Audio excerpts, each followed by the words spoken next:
You just delayed regression. And time is the one resource you don't get refunded. Real change happens when your old habits become disgusting, not because someone told you they're bad, but because you can see what they compound into. Most people tolerate their standards because they're not fully conscious of them. You don't hate your current life enough, and you don't desire the alternative clearly enough, so you drift, and drift feels comfortable until years pass. You say you want financial freedom, you say you want health, you say you want meaning, but your actions say something else. And that mismatch is not because you're lazy, it's because your current identity is still perfectly aligned with the life you're living right now.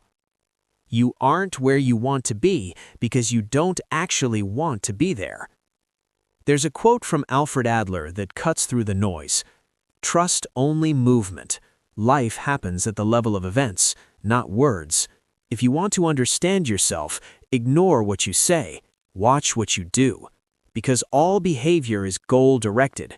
Every action you take is in service of something, even the ones you don't like, even the ones that sabotage you. And this is where things get uncomfortable, because most people think they procrastinate because they lack discipline, but procrastination is not a lack of motivation. It's motivation towards a different goal. When you avoid work, you might be protecting yourself from judgment. When you stay in a dead-end job, you might be protecting predictability. When you don't start the business, you might be protecting your identity as someone who had potential.